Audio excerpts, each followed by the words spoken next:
been working with the agency's hemp program since since September of 2018. I've been charged with, there was a change in the law in 2018 on July 1st. The agency is now required to adopt rules, to establish a cannabis quality control program, to establish protocols for testing and sampling of hemp. As a part of the application process, we're now required to certify the sites where hemp will be cultivated. And so it's kind of instituted some changes in procedures if you've registered with us in the past, which may be frustrating to many of you, but we're trying to work out the kinks as we move forward. So let's move, next slide. So I'm going to talk about the regulatory landscape, both at the state and federal level. Spend a little time talking about our rules and what we're charged with establishing, as well as what our goals are in those rules. And then I want to talk about the registration process itself. I had hoped to kind of bring you to the website and show you the location, but our connection to the internet isn't that great, but I'd be happy to talk to you after for a little while to help you understand that. But I do have some pictures and some slides and illustrations nonetheless. Next slide. So under the 2018 Farm Bill that passed on December 20th or signed into law, the definition of hemp actually changed. It now includes all the derivatives, acids, salts, and cannabinoids that are derived from the hemp plant. The word industrial was actually removed as well under the 2018 Farm Bill. In Vermont law, which is found in, if you are interested in looking, you can find it on the internet. It's established, our definitions and guidance from the legislature is found in Title 6, Chapter 34. So you can go to that particular title and that chapter to find information about what the agency is responsible with implementing. But under our law in the state of Vermont, it's considered an agricultural product. So you can cultivate it as an agricultural product. That designation does provide a couple of benefits in that it's considered farming. A municipality can't prevent you from cultivating hemp on your property. But as you know, the agency does require that you register with us in order to be covered by the agency's pilot program. Next slide.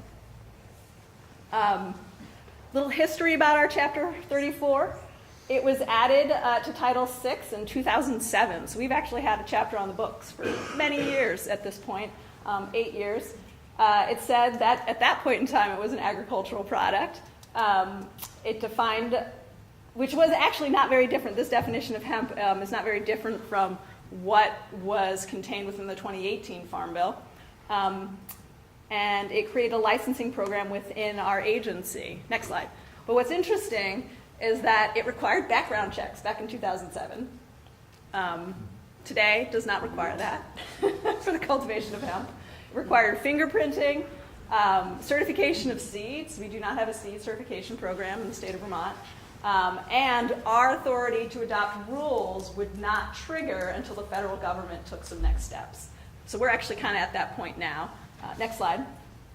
So it can be, industrial hemp must be grown, cultivated, and marketed under a pilot program. So this is under the 2014 Farm Bill.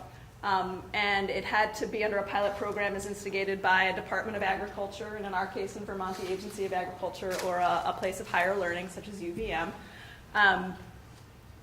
In Vermont, we established a pilot program, and people began cultivating hemp, actually in 2013, but as well in 2014. And last year, next slide, under Act 143, it kind of like solidified that we had a pilot program at the agency, and that allowed growers are able to grow and processors are able to process hemp.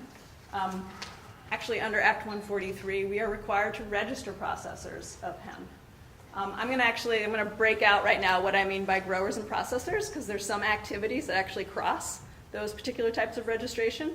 If you're a grower, you're obviously cultivating hemp. You're cultivating on your property. You're harvesting hemp. You are taking that hemp and storing it and drying it. And that's your hemp. That's what you've grown. A processor is an individual or a person that might take possession of somebody else's hemp crops and store them, dry them, extract them, or concentrate the cannabinoids, might aggregate from multiple producers and handle that hemp and sell that hemp on a market. Processing includes the trimming of flower, so taking that agricultural commodity and making it a value-added product by trimming the bud and then making that a saleable product. So those are processing activities. Let's see here. Under Act 143, growers who are registered can purchase and import genetics from other states. They're not subject to civil or criminal or administrative penalty or liability when the THC concentration is up to 1% of that within that crop, and it provides methods for mitigation of that THC content if you do tip above the 0.3%. That's through a dispensary primarily that's regulated, the medical dispensary, medical marijuana program, or it can be destroyed. Next slide. So we, as an agency, are required to adopt rules. Our rules are to implement the pilot program, to conduct research, which may include testing, inspection, and supervision during sowing, growth, harvest, storage, and processing. We are also required to establish requirements for the registration of processors, which I mentioned earlier. The state is currently operating under a pilot program. However, the federal government has, under the 2018 Farm Bill, has established a process by which states can apply to the federal government, to the USDA, and apply with a state plan to obtain primary regulatory authority of hemp production within that state. That process is moving slowly. USDA has requested that states not submit plans until they have established rules for the cultivation of hemp nationwide. So they're going to establish rules that cover the entire United States, and then states can then seek delegation of that primary authority to regulate. Their rules should be in place, they say, in February of 2019, and once their rules are in place, we as a state would be able to apply. We're required to tick particular boxes as far as what we have to do as a state in order to receive delegation, including using their enforcement methods, making sure that we know where people are cultivating hemp, that we're able to share that information with them within 30 days of receipt of information about that, as well as other things. Just want to clarify, do you mean 2020? I heard effective for the 2020 growing season, but in place by fall of 2019. Fall. So yeah, fall. Did I say earlier? Yeah, fall. So late in this, after you've harvested, more than likely. Thank you. Next slide. So we also have to establish a cannabis quality control program, and this is, consumer protection. What are you growing? What are you making?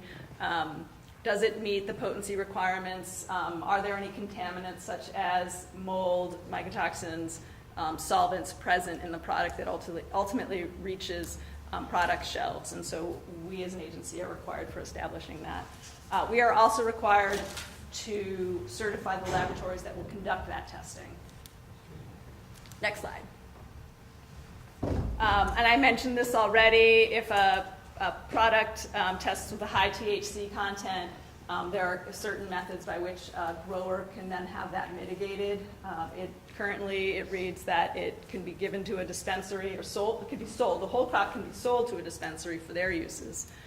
Or it can be sent to a dispensary. The dispensary can extract the CBD, if that's the goal of the ultimate product, give you your extraction back, but hold on to the THC, and then they would use the THC in whatever process that they do at the medical dispensary. And then finally, the other option is for destruction of the crop. Next slide. So I actually talked about this. So these are some of the more of the bells and whistles that the federal government's going to require a state who submits a plan to meet. That includes maintaining information, establishing sampling and testing protocols, having inspections, those inspections being random, and then following the enforcement procedures that are outlined in the Farm Bill. Next slide.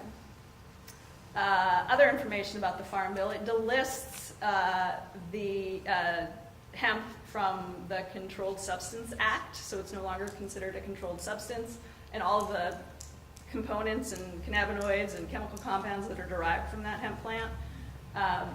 It preserves FDA's authority to regulate. So FDA, Food Drug Administration, they regulate food, cosmetics. I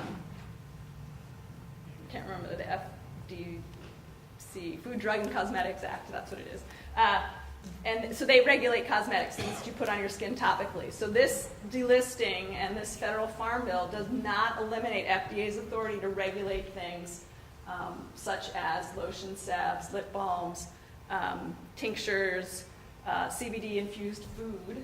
And there is currently, actually in April, there's going to be a listening session with FDA to get the sentiments of the public regarding their regulatory authority over CBD-infused products and CBD cosmetics and tinctures, or dietary supplements.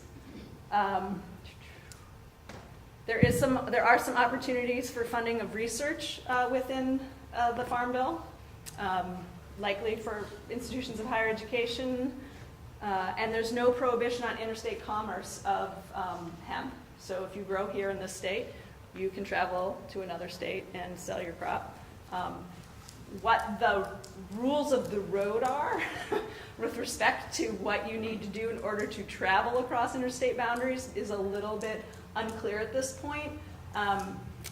But if you would if your interest is in cultivating in the state of Vermont and then transporting to another state for processing, it'd probably be worth a conversation with individuals in New York, for instance.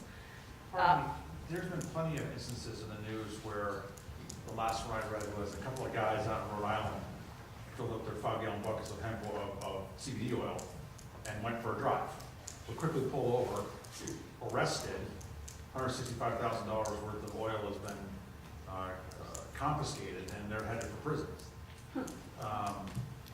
It seems like the rules governing exportation outside of state lines are fuzzy at best. Can you speak to that?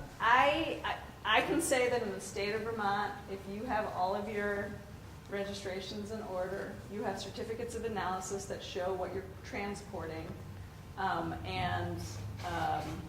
I was just actually answering an email this morning. I had another item that I thought would be helpful as well. Oh, and information about where you're transporting whatever it is that you're carrying. So for instance, let's say it's a crop rather than your example of oil, that you know that you're transporting it to a processor and you have a relationship with that processor and you have kind of that spectrum for where it's going. Then in the state of Vermont, law enforcement will likely call the Agency of Agriculture to confirm that that individual is registered or that that processor is registered who's on the receiving end. And we will work with law enforcement to help the grower within the state boundaries to get the answers that are needed to allow that crop to proceed. But if I'm taking 55-gallon drums of this to Maryland, I could be incarcerated. That is, I guess, based on the example that you provided, that seems to be a possibility. However, the 2018 Farm Bill did say that there could be no prohibition on interstate commerce. I don't know the facts of the situation that you provided. So yes, there is. That's why I say if you're going to go somewhere, you might want to contact the state with which you're working, or the processor, or the individual that you're working with on the other end. Right. Yeah, I don't want to take away your time. I'm going to touch on that. No, that's more. fine. It's fine. I'm going to touch on that more when I speak. Oh, okay. All right. It is state by state. The short answer is yes, but it's also there's many different kinds of extracts and THC concentrations and specifics matter. Yeah.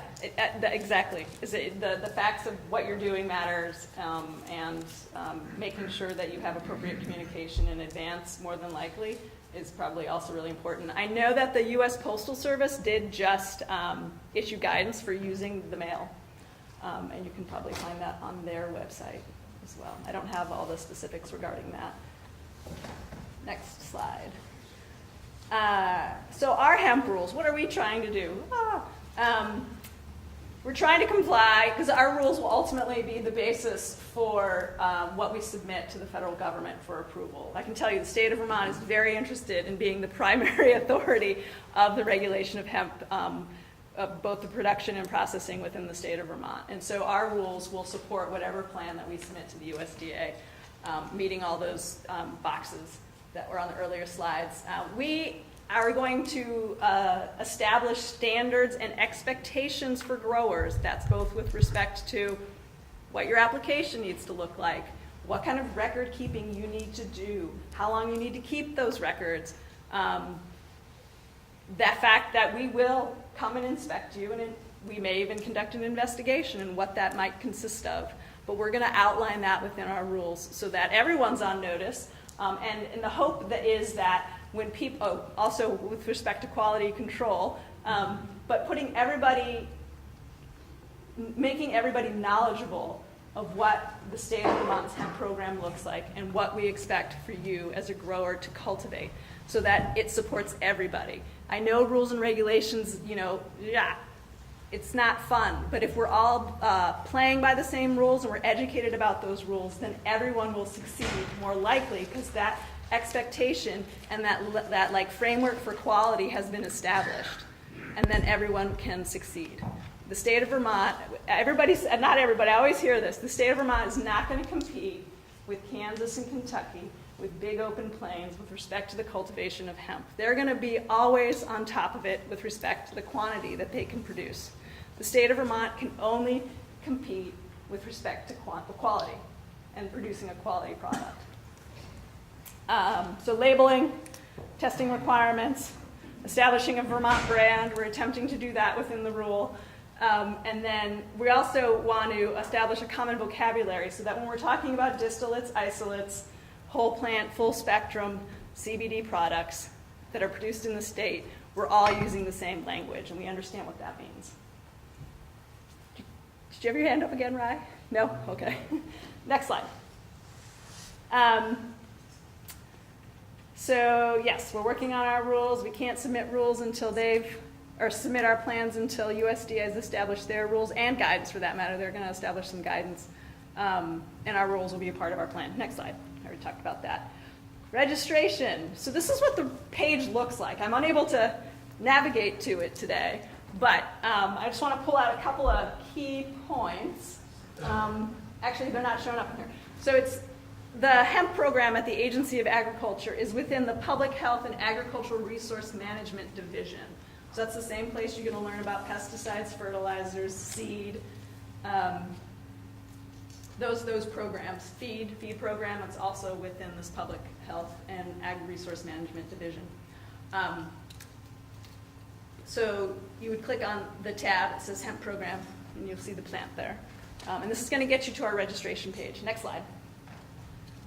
So as a part of our registration, we are looking for the primary contact, the individual that is most likely to be near the phone, who can answer our questions if we have a concern. That's who should be listed on the registration, or who should, it doesn't matter who it is, but we only look for one person. A lot of people are saying, oh, but I have a partner. I'm like, yeah, I understand you have a partner and you may have a company, but we're looking for one person to be listed as the applicant on our applications. We require maps of the growing areas, the cultivation areas.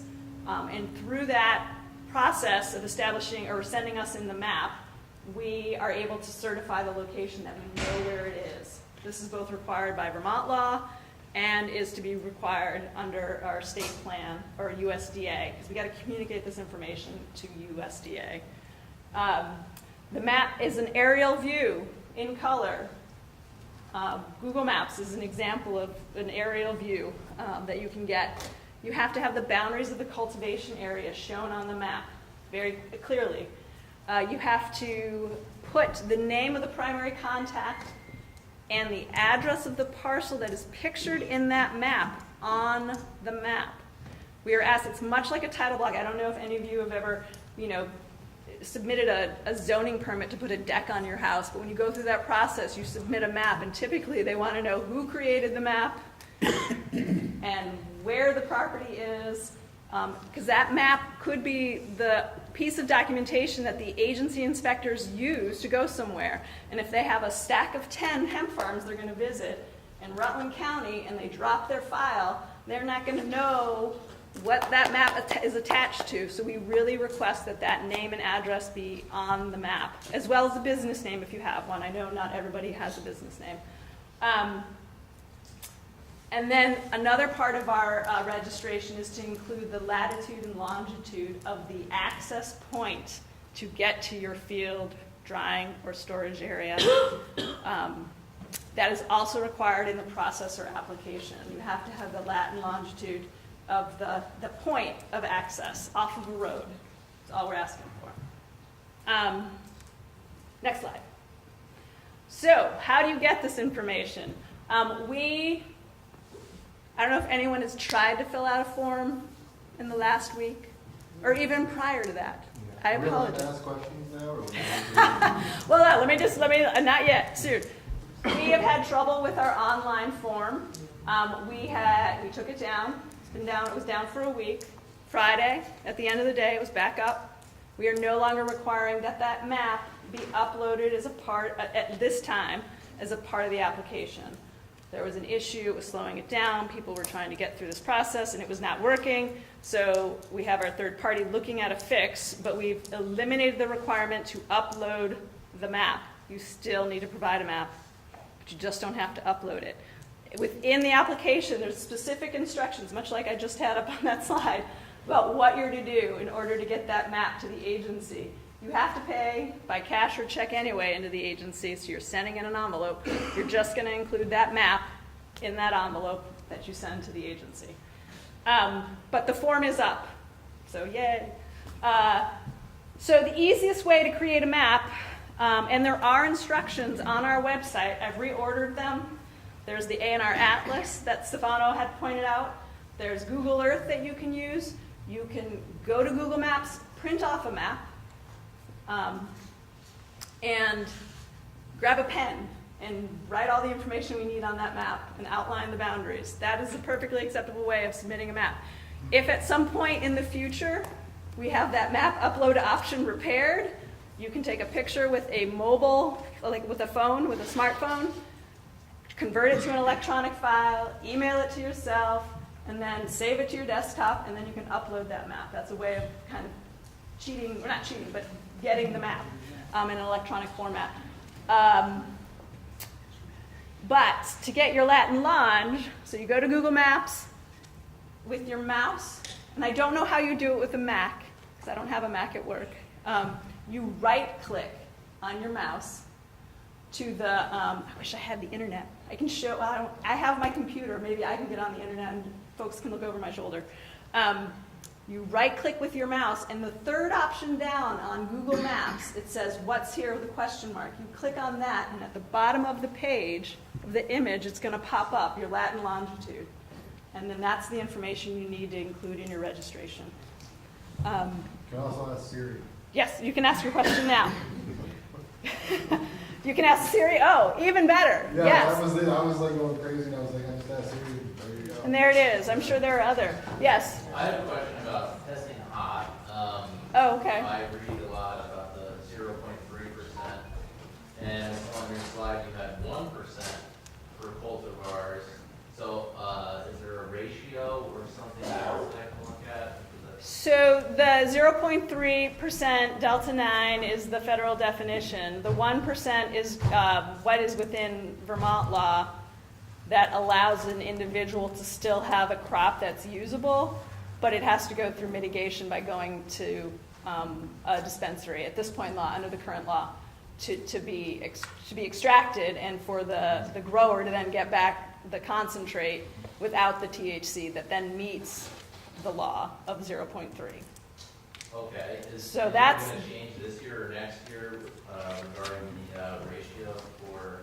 So the agency is considering allowing to create a designation to allow for type 3 and type 4 plants as a part of our rule in the rulemaking process. So nothing's going to change until the rule's in place. And then it's possible that we'll have a ratio of CBD to THC that then is another way of establishing the crop meeting the definition of hemp, or to establish a potency requirement. Maybe we won't change the definition of hemp because that's established in federal law, but to comply with a potency requirement. That would be the USDA would have to approve that as part of the Vermont state. Yeah, it would have to be a part of our, yeah. So it's not standalone. I mean, we're going to move forward with rulemaking in advance of USDA, of submitting our plan to USDA, and we intend on having that in there at this point as of Friday. But it is subject to approval by USDA as well. But then that allows for the genetics to be the basis of the determination of whether or not it's a hemp crop rather than the environmental conditions under which the plant was cultivated or stored, which seems to be a little more difficult to control. Next slide. So you can you can print a PDF. So if you were to make an electronic document rather than printing off the map, you have an option when you print from Google Maps to print to PDF. And when you do that, then you have a PDF of your map. You can then export that into a Word document. And this all assumes that you have Word and maybe you have Adobe Reader on your computer. And then in Word, you're actually able to draw on a map if you wanted to do it electronically. Again, there are instructions on the agency's website for 4 different ways of trying to create the map, because we've tried to provide guidance to individuals. But it's under the Insert tab at the top. In a Word document, you choose shapes, you can draw lines, you can do circles if you wanted. And then you save that as a PDF, and then you have it in electronic format. Don't forget to edit it with a text box and put your name and and the address of the parcel that's pictured in the image. Next slide. And that's it. So I'm Stephanie Smith. I'm here for questions. I wanted to be quick because I thought questions would be really important. I work with Carrie Jaguar. I'm not alone in this endeavor, as well as other individuals at the agency are helping me process registrations. And thank you for your time.